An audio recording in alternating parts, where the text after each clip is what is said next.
So ini rumah sebelum. Pukul 4.30 pagi semalam semuanya runtuh. Pukul 4.50 bomba datang untuk melihat. Bila kita tengok paginya, macam inilah rupa dia. Haranap habis. Kecuali dekat sini, ini bahagian rumah yang lama. Runtuhan tu memang tak kasih can, siap jatuh sebelah jiran sikit. Tapi kalau tengok yang belah sana ya, yang belah jiran yang buat extension yang sama, tak terkesan.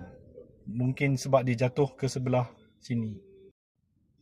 Juga kita nampak runtuhan tu merosakkan 3 kenderaan tuan rumah. Saya amat simpati dengan kejadian ini.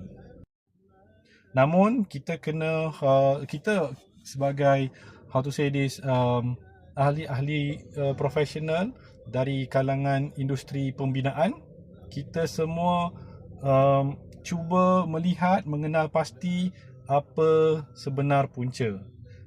Perbincangan ini berada di seluruh alam maya, tapi mungkin engineer dan arkitek lah yang banyak bincang. Mungkin kontraktor pun ada juga bincang. Sebab kita pun nak understand what's happening. Tapi saya sebagai arkitek, apa yang saya nampak ada dekat situ, nampak tiang Roman column. Tiang Roman column ni dia apa ni nak cakap, dia precast. Dia punya strength dia a bit low. Walaupun dituang konkrit ke dalamnya, dia tambah rebar, saya tak pastilah tambah rebar yang macam mana, tapi it's not strong. Tapi kita tak tahu juga. Mungkin sebab ada yang cakap mendapan daripada kawasan porch tu, ada mendapan tanah. Ada yang cakap begitu. Ada yang cakap memang tiang tu nampak terlalu halus untuk rumah yang bersaiz sebegini. Meh tengok balik.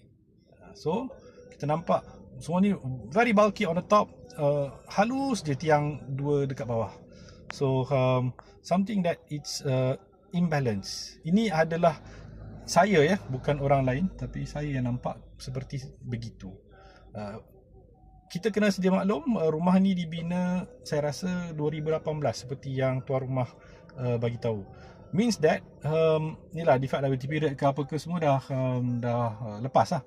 Tak ada masalah pun, dia duduk dah lama. Cuma latest edition adalah atas sekali tu dia punya solar panel.